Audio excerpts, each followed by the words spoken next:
Mr. Weber, 2003 was not your favorite year. No, it wasn't, Your Honor. You were a terrible, bad boy. Yes, I was. Whoa, did the judge just say bad boy? That's not your usual courtroom language. That's more like a disappointed parent scolding their teenager. You can tell this isn't just about legalities. This judge has clearly read Colt Weber like a book. And viewers, what do you think? Is calling someone out like that fair in court? Drop your thoughts below. All right. Okay, now let me get your stuff, your pack of stuff. We will go on the record in the matter 03-TR-1612, County of Burnett versus Colt Weber. It's Weber, correct? Yes. The state appears through District Attorney James Renicky in person. Mr. Weber appears in person without counsel. We're here today on a hearing request by Mr. Weber. Mr. Weber has filed a lot of documents in this matter. Mr. Weber, 2003 was not your favorite year. No, it wasn't, Your Honor. You were a terrible, bad boy. Yes, I was. You did a lot of reckless things that year. Yes, I did, Your Honor. But as I understand it, you're Mille Lacs? Yes. You are a member of the Mille Lacs tribe, and in 2003, you received a large sum of money, correct? Yes, I did. And when you received that large sum of money at a very young age, you didn't use it wisely. No. And you had a lot of fun. Yeah. And it got you into a lot of trouble. Yes. And as I understand it, it got you into a lot of trouble in the state of Illinois. Okay, this is where the plot thickens. One DUI in Illinois, then another, and now we're in Wisconsin with yet another OWI. This guy was racking up charges, like frequent flyer miles, but it's no joke. When your decisions cross state lines and follow you like a shadow, the law doesn't just slap your wrist, it builds a file. And viewers, imagine being 20-something with money, freedom, and zero breaks. Could you have avoided the spiral? Yes. And you got 3 OWIs. Yes. And then you got into trouble here in Wisconsin, probably visiting family or friends. Yes. And you got an OWI in Wisconsin. Yes. And then so from 2003, from this case, you got that OWI 3, and it was filed as an OWI, or that OWI, it was filed as an OWI 1 in 2003. But you were gone, you were back in Illinois or something, and then a warrant was issued based upon that filing. And because there was another criminal matter that went along with it. I think it was like possession of a switchblade and possession of a controlled substance, right? Yes. And then you didn't come to court because you probably went back to Illinois.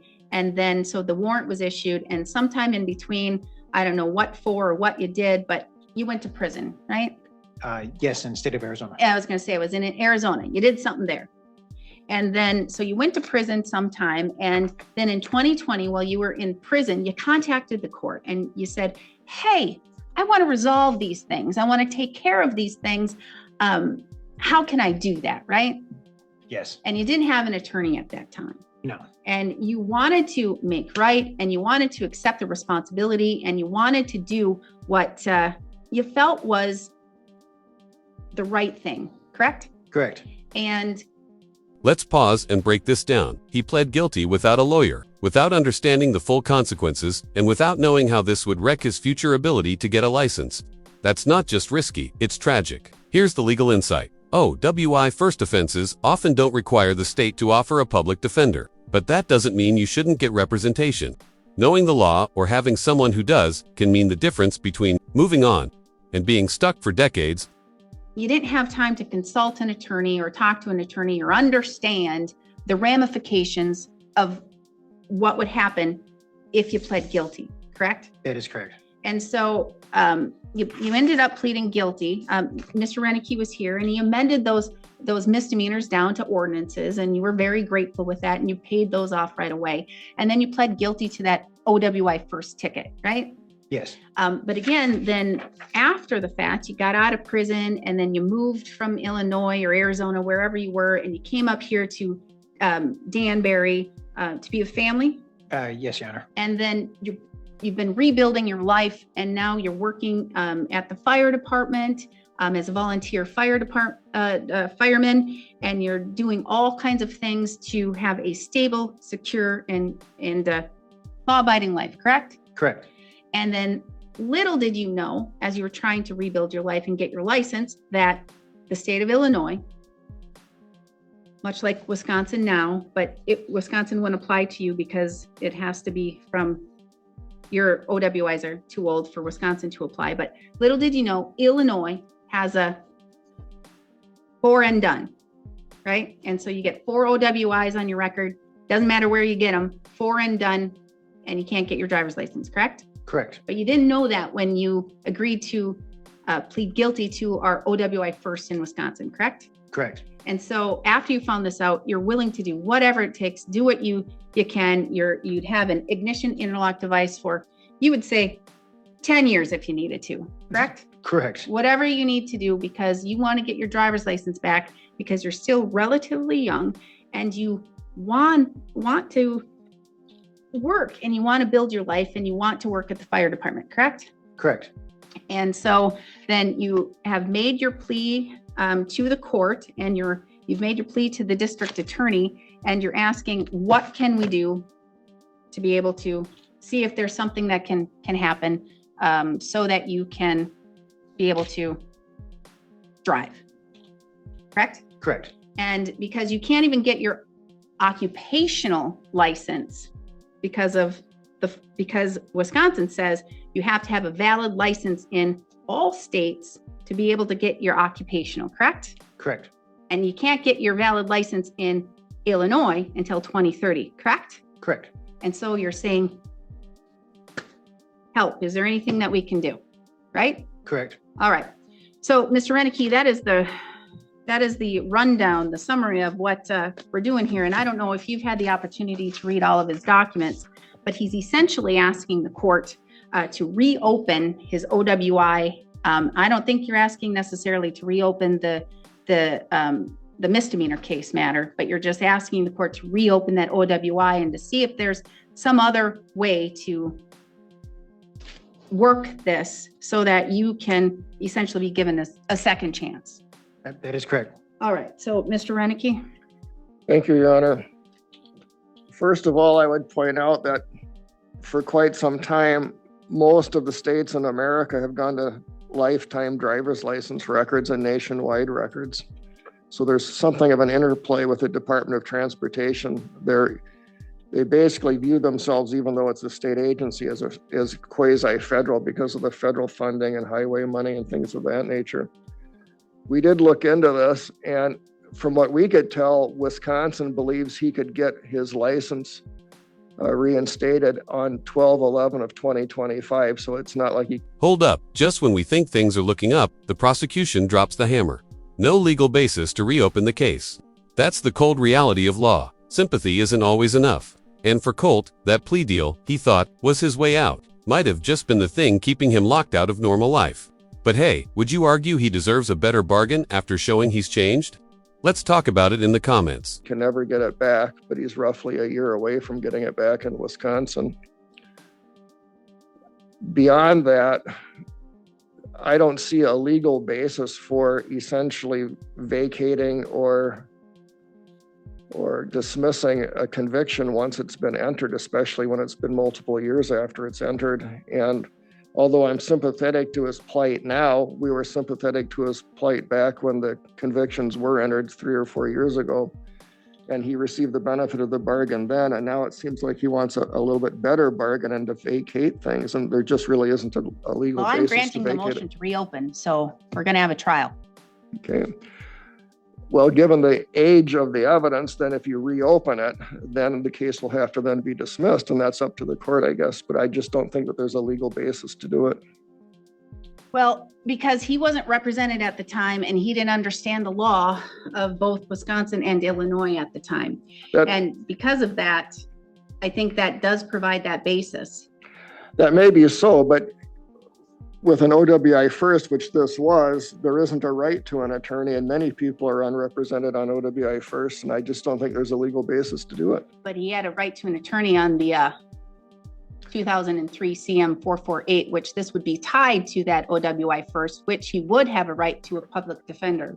But those were a benefit of the bargain at his request, and they were amended to ordinances. So Yep. again, And so I'm not reopening the 03 CM 448, but I am reopening the 03 TR 1612. Okay. Based upon his request to reopen and the fact that he did not understand the law and the implication of the law and how that would impact his future at that time. Therefore, it is reopened and we can go ahead and set it if you wish.